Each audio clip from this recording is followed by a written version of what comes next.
Hello, Westerville Church. Today, we're here to talk about our welcoming statement and where that is going and what we're doing with that.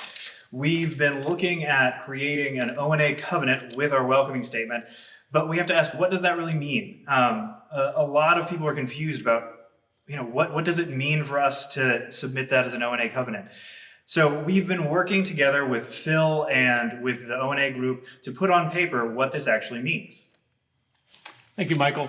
Yes, there's two covenants that we're considering here. The first one is the submission of our welcome statement to the OnA, or the Open and Affirming Coalition of the United Church of Christ. And our covenant with them is this simple, that we will live into our welcome statement. That's it. We're promising to live into our welcome statement. And but we think internally we need something that provides more clarity as to what that really means. So we've tried to create a document which lists 7 promises, if you will, that define a covenant that we could live within Westerville community to say, this is what we promise to do to live into our welcome statement. Thank you, Phil. So with that, looking at the document, what does it mean for us to do that? So I think this first point kind of speaks to that. Can you talk about that? Yes, the first promise would go something like this. We promise to seek ongoing opportunities to improve our invitation and welcome to all members and guests, living out our 5 core values and recognizing that different groups will respond to different invitations and expressions of welcome. So lots of words, captures a broad idea, but the gist of the idea there is that we've already been open and affirming. We've always welcomed everyone into our congregation. They all can participate as full members in the life of the church. That's not changing. And we've been doing a lot to reflect that welcome here at WCUCC. I said the point of our first promise is we can do better. We can be more intentional about our welcome. We can be more intentional about our invitation to different groups, recognizing that each group might see invitation differently. The goal would be to provide equal treatment for the marginalized groups that we provide there. It's not special treatment, but it's important to recognize that equal does not equal the same approach to welcome or invitation. So what do you mean by that, Phil? What I mean by that is I'll give you a very simple example. I said, if I want to be a lay reader, maybe all I need to get on the chancel is a handrail, right? If someone who's wheelchair bound wants to be lay reader or participate actively in our worship service, that's not enough. To have equal access, they need a ramp to our chancel. We've provided that. So that's equal treatment. It's not special treatment. It's different treatment, provide equal access. That's what I mean by that.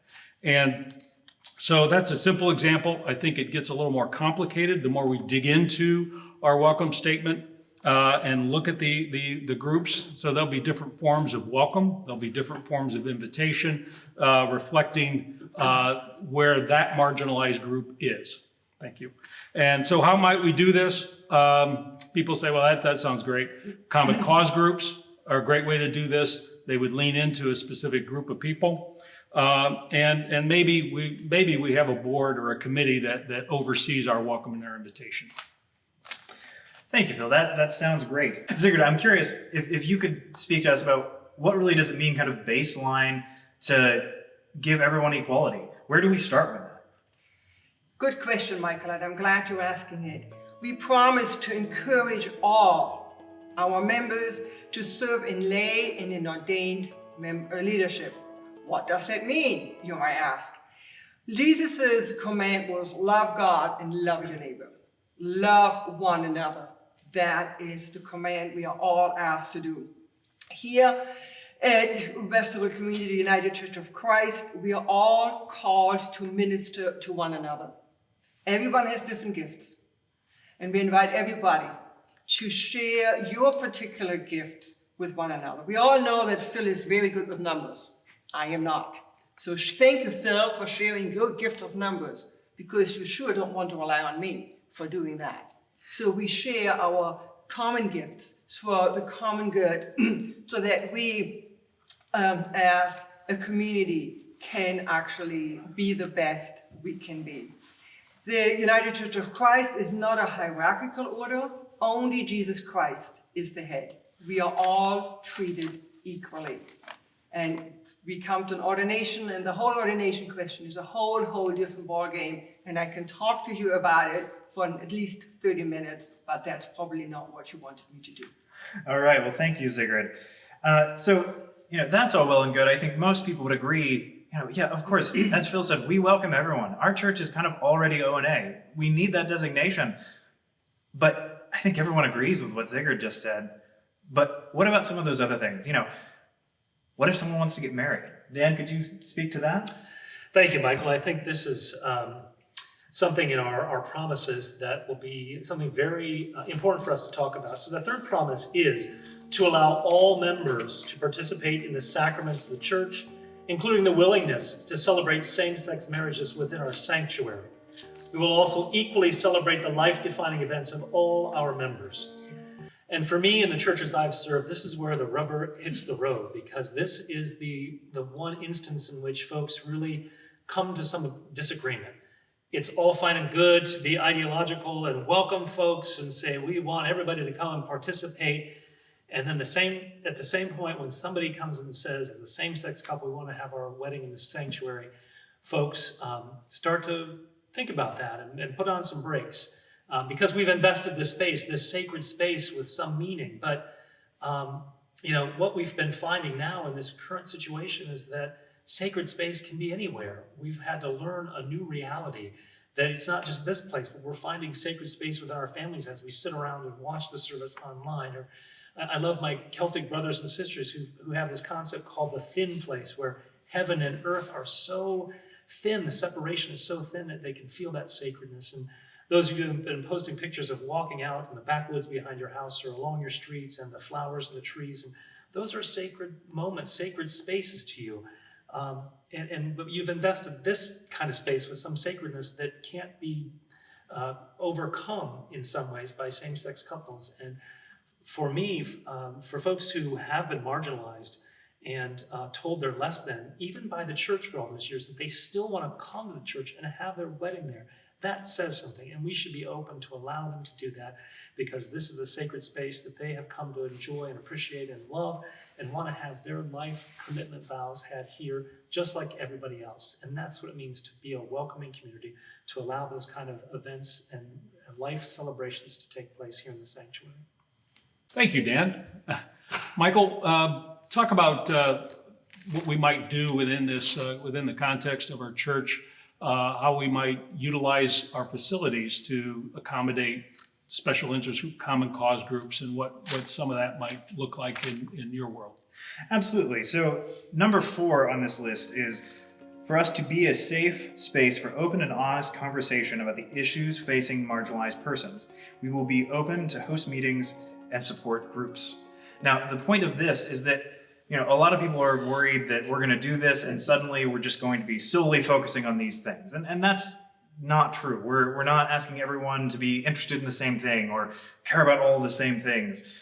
We want everyone to care about the things they care about and give people space to work for the things they care about. So this idea of common cause groups is, if I'm for supporting those people with disabilities and want to work for that, that's been the classic example that Phil and I have talked about. Is that was something big here, and we built sidewalks around the church to help that. And that is the kind of thing we're talking about here. It's not that everything here suddenly has to be about that, but it's that we are going to be focused in certain areas on the things that need to happen for those people that it needs to happen for. Not that it's suddenly going to be all about one thing. Thank you so much, Michael, for bringing up these points. I have a question for you, Phil. As you know, we live in a society where a lot of people might have different opinions. How can we live in a community where we can live together but disagree in a friendly way? Because that's where the tricky part comes, where the rubber hits the road. How can we live together and not always, especially for people who might not always see eye to eye? Yeah. Can you say something about that, please? I can. I can say that it's not easy, right? I can say that our fifth promise is to show respect for and civilly respond to each other's political ideologies. This might focus on politics. I think maybe when we flush this out a little bit more, it might be broader than that. But we know politics can be sort of a match in our relationships. So what we're trying to say here is we want to recognize that what we all say, whether it's social media, whether it's to somebody face-to-face in the church, that affects the welcome that someone experiences and impacts how the culture we're trying to create around respecting diversity and trying to build diversity in our church. Our core values reflect that. Our welcome statement reflects that. We say that, we repeat that, we respect diverse views in both those documents. I think probably the toughest challenge is going to be that political one that I referred to in the promise. We've always had both sides of the aisle in our congregation and living out our faith without regards to whether we're red or blue. I think social media is sort of, I came to church and I didn't know whether you were Democrat or Republican. I didn't know what your politics were. Social media has sort of eliminated a lot of that for many people. It's so everyone sort of lives with their politics on their Facebook page, I suppose. So I don't really have a solution for how we're going to live into this one. I think we need to discuss it. I think we can't control people. Certainly what you put on your personal Facebook page is up to you. But what we want to talk about are behaviors that reflect loving each other in Christ, regardless of what our political differences are. And I could read more to you from this document, but I won't. But I'll read the start of one of my favorite documents I carry around with me is called Love Your Frenemies, if you could understand what I mean by that. And I'll just read the opening line. Jesus built his church from a group of political enemies. Why did I love to sting mine? Why do I love to sting my enemies, right? So I think trying to live into this idea of promising to respect different political views is a real important topic for us to dig into. And I don't want to present I have an answer for that, but that's what we're trying to reflect there, is loving each other despite our differences in political opinion. So Michael, some people have reflected in our listening sessions that how are we going to welcome people? How are we going to invite people differently? Does that mean we're going to fly the rainbow flag? Talk a little bit about this new way of welcoming people. Of course. So number 6 on this document says to share our welcoming statement and ONA designation on our website and social media so that those young and old who most need to know it will see WCUCC as a safe space. The point here being is that we're getting this designation, hopefully, so that people can understand that we are that. We already are this. The point of this designation is to say to everyone, we are this. This is a safe space. So we need to put that out there. But again, to the point of we're not just suddenly becoming singularly focused on any one issue, we're going to do this in steps.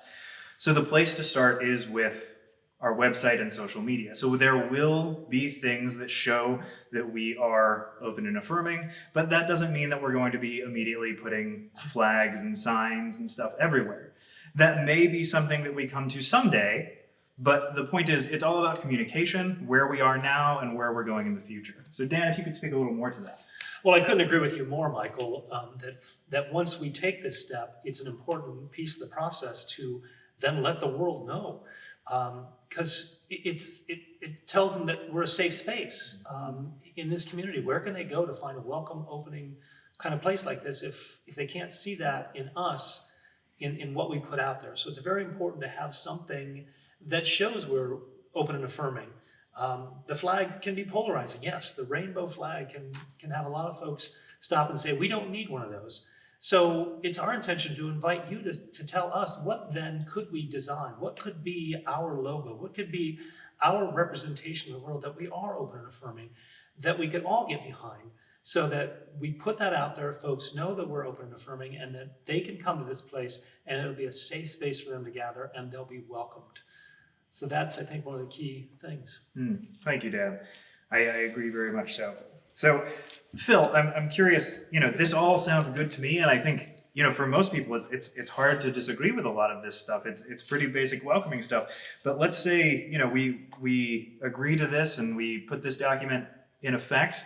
What if a year from now it doesn't match what we're doing, or we need something else? How are we going to be dealing with that? I think, Michael, our seventh promise is on behalf of the congregation, Council will annually review our ONA covenant to ensure we're living into our welcome statement. I think it's important that if we create a covenant, we revisit it and make sure we're living by it, right? I mean, and this is meant to be an internal covenant.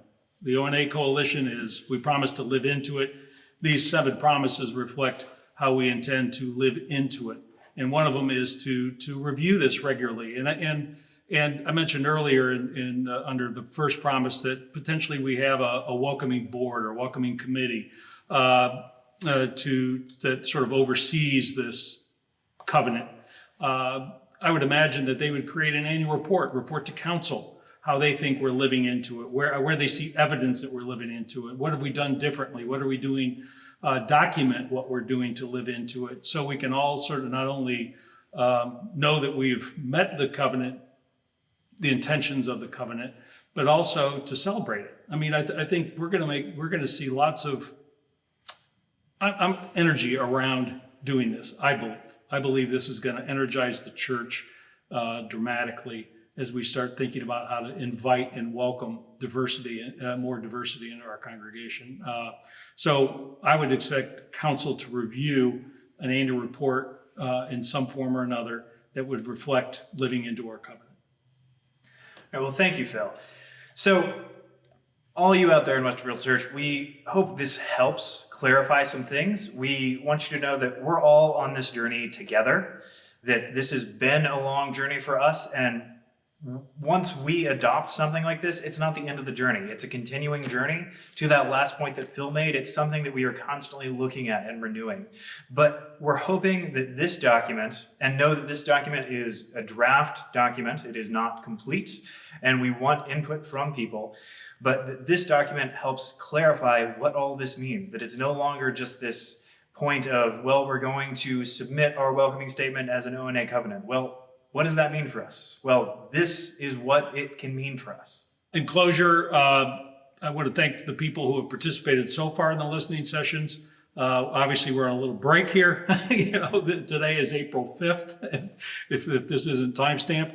And so we're still in the middle of lockdown. So listening sessions have been put on hold. But I'm encouraging people when we come out of this to re-engage with this. We want to hear from you. We want to know what your questions are, your concerns are, because we want to continue to move forward with this ONA process. Thank you. So thank you all for watching through this video.